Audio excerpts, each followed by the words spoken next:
तो उसके लिए हम सर को इनवाइट करेंगे रूटीन के साथ, गुड मॉर्निंग के साथ हम सभी सर को इनवाइट करेंगे एक्साइटमेंट के साथ। आप रेडी हैं?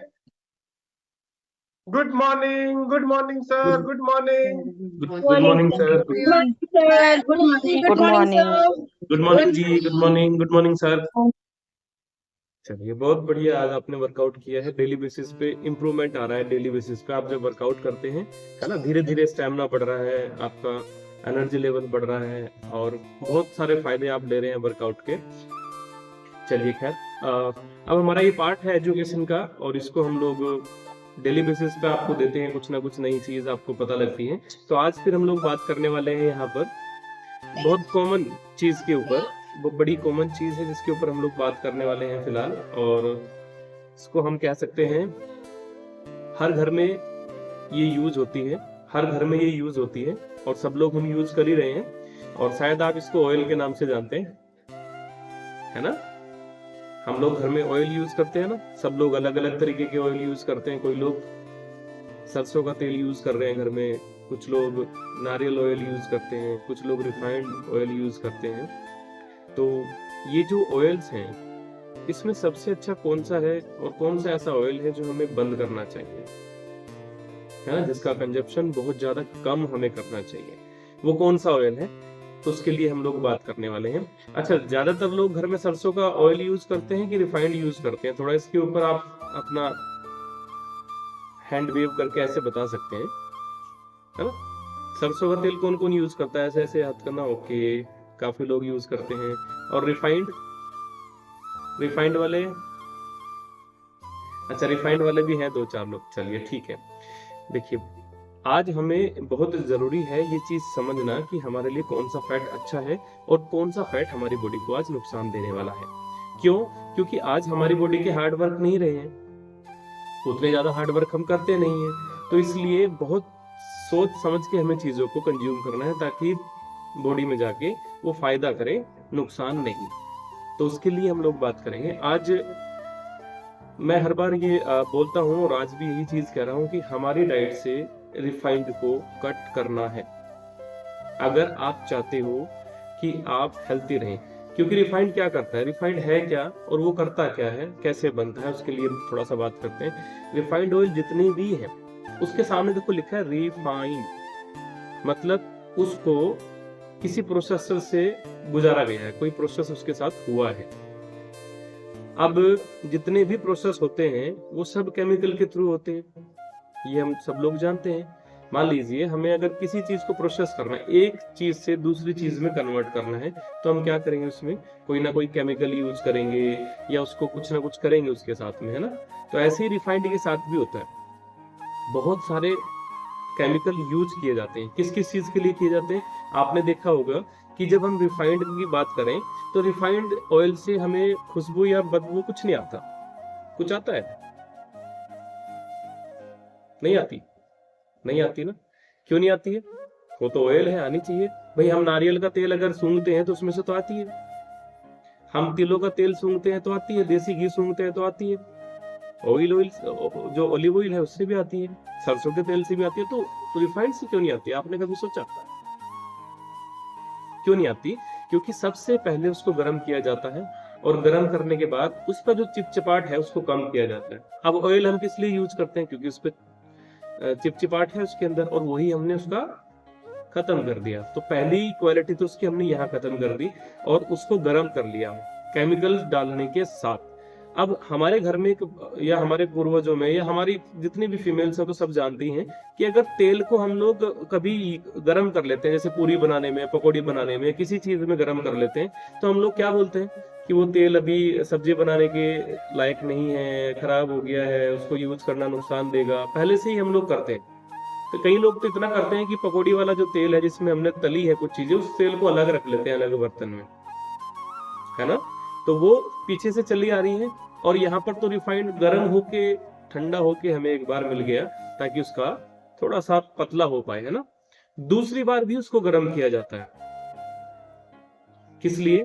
ताकि उसकी दुर्गंध खत्म हो जाए और अलग केमिकल्स उसमें यूज किए जाते हैं। तो आप सोचिए, जिस तेल को 2 बार गर्म किया गया हो काफी टाइम तक, ऐसा नहीं कि गर्म किया और ठंडा कर दिया, उसको उबालते रहते हैं ना, और बहुत हाई टेम्परेचर पे होता है ये। और उसके बाद में वो सब, जब उसकी सब चीज खत्म हो जाती है, फिर वो बोतलों में आता है और उस पर अच्छे अच्छे लेबल लगे होते हैं, है ना, बढ़िया बढ़िया लेबल एकदम। और हमें पूरियां सबसे अच्छी लगती है रिफाइंड की। कितने लोगों ने अच्छा लास्ट 1-2 साल से सरसों की तेल की पूड़ियां नहीं खाई है? रिफाइंड की खाते हैं ना बहुत सारे लोग। सरसों वाली तो किसी को दे दो तो बोलेगा अच्छी नहीं लग रही है, पता नहीं कैसी लग रही है ना। आदत चेंज हो गई, क्यों हुई? क्योंकि हमारे यहाँ पे रिफाइंड को प्रमोट किया गया है। कुछ लोगों ने किया है, कुछ कंपनीज ने किया है, कुछ डॉक्टर्स ने किया है, लेकिन आज उसके ऊपर बहुत सारी चीजें सामने आ रही हैं। आज देखो, जब से रिफाइंड का यूज होना स्टार्ट हुआ है तो लोगों में 3 बीमारियां बहुत ज्यादा बढ़ी हैं। पहला हार्ट अटैक, दूसरा पैरालिसिस, और तीसरा ब्रेन हेमरेज। आप देख लो, जब से रिफाइंड आया है तब से। पहले कभी सुना आपने कि अरे उसको हार्ट अटैक आ गया था, उसका तो ब्रेन हेमरेज हो गया, ऐसा सुना था पहले कभी? आज 10 साल पहले बहुत रियर केस होते थे, बहुत ज्यादा रियर। और अब ऐसा हो गया हमारे लिए। पहले हमें पता लगता था कि अरे भाई उसको तो ऐसा हो गया, तो हम ऐसे होते, अरे हार्ट अटैक आ गया। अब क्या होता है, अब किसी को बता दो अरे उसको हार्ट अटैक आया, अच्छा हार्ट अटैक आया, चलो कोई नहीं, अभी नॉर्मल हो गया हमारे लिए वो, है ना। तो ये क्यों हुआ है? क्योंकि हमारी डाइट में ऑयल का बहुत अच्छा महत्व है, और उसको हमें समझना पड़ेगा। ऑयल बंद करने के लिए नहीं कह रहा हूँ, चेंज करने के लिए कह रहा हूँ। जितना हो सके उतना नेचुरल आ जाओ, ऑर्गेनिक पे आ जाओ। मतलब नेचुरल से मतलब क्या है? जो प्रकृति ने हमें दिया है उसमें कोई केमिकल वगैरह छेड़छाड़ ना करके आप नेचुरल तेल है, जैसे सरसों का तेल है, हम लोग पहले कोल्लू वगैरह में उसको बनवाते थे या पिड़वा लेते थे, है ना। ऐसा बोलते थे कि सरसों है, हमने उसको भींचा और उसमें से तेल निकला और हमने वो यूज कर लिया, ठीक है। ऐसा ही होता था, उसमें कोई केमिकल तो नहीं डलता था कि भाई सरसों में कुछ मिलाओ फिर उसको हम भीजेंगे फिर उसमें से तेल निकलेगा, ऐसा तो कुछ नहीं होता था ना।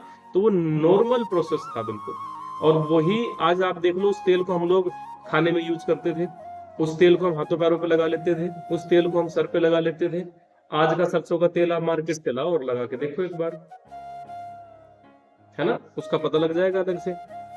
तो ये बहुत सारी चीजें हो रही हैं। अब हमें स्विच काहे में करना है? चलो रिफाइंड तो हमने छोड़ दिया, या हमने बहुत कम कर दिया, बहुत ही ज्यादा कम। जितना ज्यादा कम करोगे उतना दिल स्वस्थ रहेगा, नसें स्वस्थ रहेंगी, कभी ब्रेन से संबंधित प्रॉब्लम नहीं आएगी, पैरालिसिस से संबंधित प्रॉब्लम नहीं आएगी। क्योंकि जब हम खाएंगे ही नहीं तो हमारी नसों में जमेगा ही नहीं, और नसों में जमेगा ही नहीं तो हमें ये प्रॉब्लम होगी भी नहीं, है ना। क्योंकि हमारे बैड कोलेस्ट्रॉल को बढ़ाता है, हमारी आर्टरीज को ब्लॉक करता है। वो फैट गंदा वाला फैट है, इसको हम कह सकते हैं बहुत गंदा फैट, है ना। तो हमें यूज करने हैं अच्छे फैट। अब अच्छे फैट किस में है, आप किस में स्विच कर सकते हो? तो यहाँ पर बहुत सारे ऑयल हमारे पास अवेलेबल रहते हैं। सबसे पहले जो सबसे इजी मिल जाता है वो सरसों है। सरसों का तेल बहुत आराम से आपको अवेलेबल हो जाएगा, कच्ची घानी का भी आज की डेट में आ जाता है ना, जो निकला हुआ है, प्रोसेस नहीं किया हुआ। तो वो ऑयल आप यूज कर सकते हो। लेकिन इसके बाद अगर हम लोग बात करें तो नारियल का ऑयल आता है, खाने में आप नारियल का ऑयल बना सकते हैं। या फिर तीसरे नंबर पे हम बात करें जो सबसे अच्छा माना जाता है वो ऑलिव ऑयल माना जाता है, आप उसमें बना सकते हैं। लेकिन यहाँ पर समस्या क्या है कि हम सब लोगों को चमचा होता है ना, भर भर के डालने की आदत पड़ी हुई है सब्जी में। मजा ही नहीं आता जब तक 2 चमचे तेल के नहीं जाते हैं, है ना। तेल के चमचे होने चाहिए, चमचे नहीं, चमचे बड़े वाले। तो ये थोड़ी सी आदत सुधारनी है। हम तेल यूज करेंगे सरसों, वो भी तेल ही है, क्वांटिटी कम करनी है, उसकी क्वांटिटी कम करनी है, कम क्वांटिटी में यूज करना है ऑयल। पता लग रहा है 2 फैमिली मेंबर है, 1 चमचा तेल डाल दिया तो भाई वो तो फिर गड़बड़ी हो गया ना फिर। तो नॉन स्टिक बर्तन ले लीजिए आप, उसमें हल्का तेल यूज कीजिए ताकि आपकी हेल्थ खराब ना हो, आपकी बॉडी में ज्यादा एक्सेस मात्रा में ऑयल ना जाए, है ना। इसके बाद नारियल का तेल ले सकते हैं, ऑलिव ऑयल ले सकते हैं। इन पे स्विच करें, धीरे धीरे स्विच करें और देखना आप बहुत बेहतर रिजल्ट आपको मिलेंगे। और ऑलिव ऑयल का तो इतना अच्छा रिजल्ट आपको मिलेगा, या कहीं ओमेगा 3 का इतना अच्छा रिजल्ट आपको मिलता है कि आपका ब्रेन, आपके जॉइंट्स, आपका हार्ट, हर चीज हेल्थी रहती है। हेल्थी स्विच करना है, धीरे धीरे स्विच करना है ना। तो इस पे ध्यान देना। कितने लोग रिफाइंड को बाय बाय टाटा टाटा करने वाले हैं? कितने लोग करने वाले हैं? अगर आप चाहते हैं कि आपकी खुद की हेल्थ, आपकी फैमिली की हेल्थ, आपके बच्चों की हेल्थ अच्छी रहे तो कट करना है। कभी रियर कभी कभार कुछ हो गया कोई दिक्कत नहीं है, लेकिन डेली बेसिस पे जैसे लोगों की सब्जियां रिफाइंड में बन रही हैं, है ना, पूरियां पकौड़ियां रिफाइंड में बन रही हैं, उसको थोड़ा सा कट करना है। डेली बेसिस पे यूज करना बंद कीजिए उसे थोड़ा। है ना, नेचुरल ऑयल पे आप आ जाइए। आप देखेंगे आपकी हेल्थ में और ज्यादा बेटर बदलाव आपको नजर आएंगे और ज्यादा अच्छे आप अपनी हेल्थ को देख पाएंगे। तो ये चीजें हमने करनी है। बाकी बात करते हैं अब हमारे 21 दिन के चैलेंज के बारे में।